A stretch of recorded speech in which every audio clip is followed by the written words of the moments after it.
The third part of this estimation workshop concerns estimating limits, limit superior, and limit inferior. Mostly, we will talk about limits.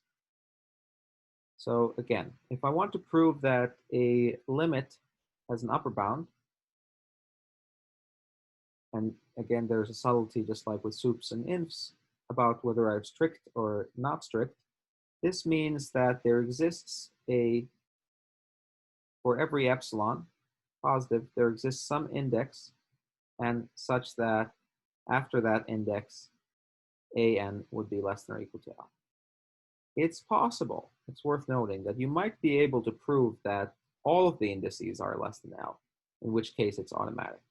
But what is sufficient is that you are able to prove a slightly worse upper bound after some index. Similarly, if you are able to prove for all epsilon positive that there exists an n such that after that index, an is bigger than L, an is bigger than L minus epsilon, then you will get a lower bound of L. And these L's are different now. Let's use an A on the left-hand side.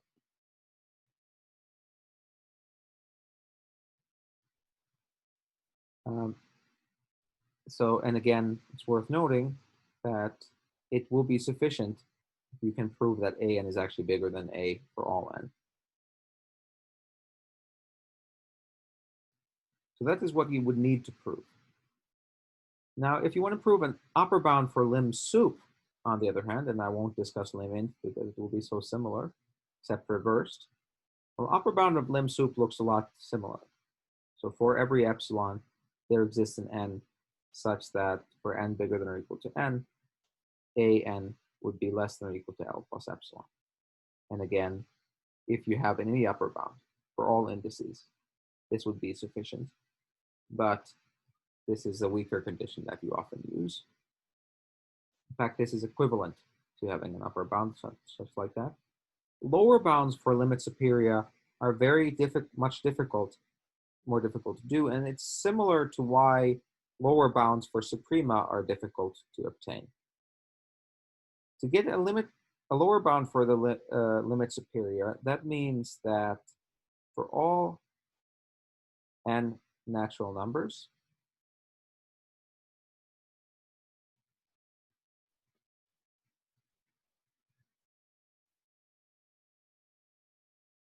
supremum k bigger than or equal to n, ak,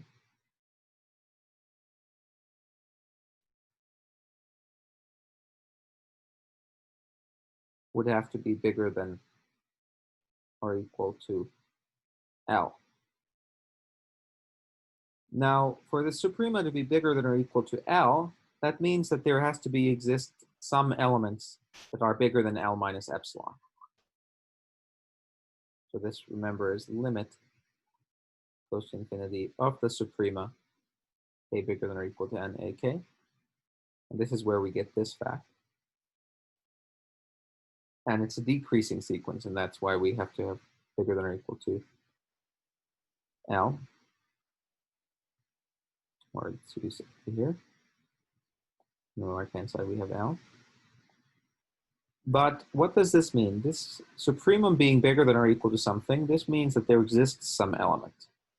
But this has to exist after any index. So that means that there actually exists, this is the same thing as saying there exist infinitely many ak such that ak bigger than or equal to a minus epsilon, so for every epsilon positive. This has to be true. Or alternatively, for every epsilon positive, there exists a subsequence nk such that a nk is bigger than or equal to a minus epsilon. So you can actually choose elements from there that are bigger than that. So this fact I would not expect people to really learn in our treatment of lim sups because it's quite difficult to work with. However, this part is something that you should know. So just like with superior, limit superior, it's much harder to come up with lower bounds, much easier to come up with upper bounds.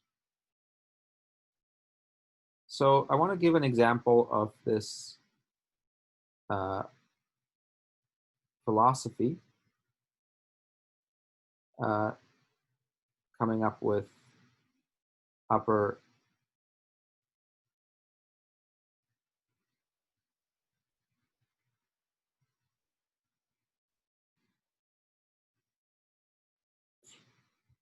I want to give an example of this principle for the case of functions that converge pointwise to another function on x, so that fn of x, fn of y is less than or equal to distance between the points for all the functions in the sequence and all the points in the space.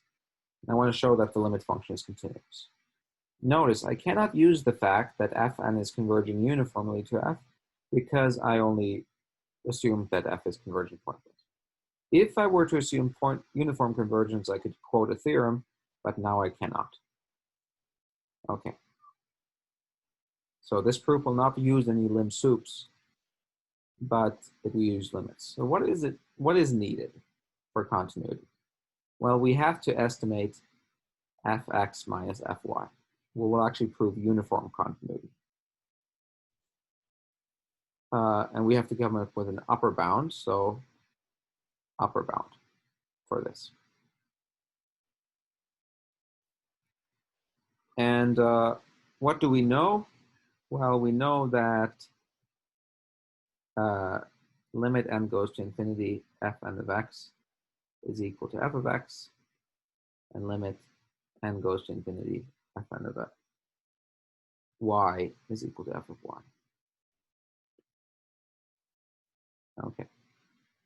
So let's see how we could put that into play. And I will give you a fairly short proof that uses the limit stuff.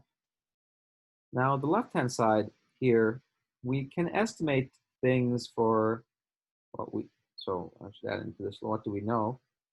We can estimate fn of x minus fn of y, so elements in the sequence, we can estimate by the distance between the points.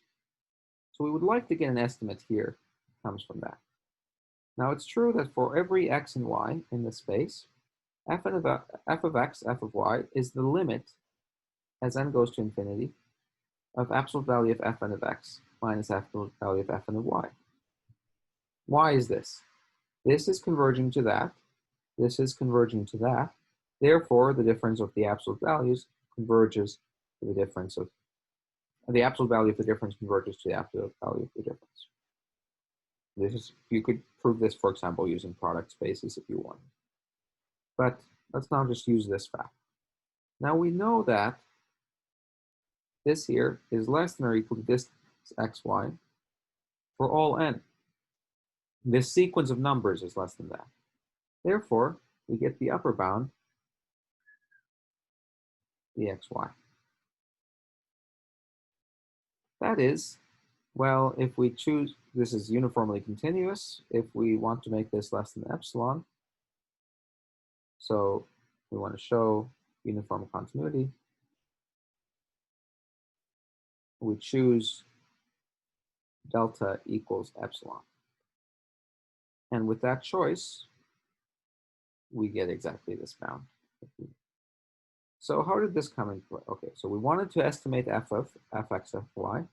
We expressed it as a limit of the quantities fn involving fn. We used the bound for each of the terms in the sequence now, and then we argued that the limit is bound from that. So we used the simple case of if the terms are bounded, that the limit is bounded. In general, there's the more complicated ways that if there's, after some index, you're almost bounded by that, then you also get the same conclusion.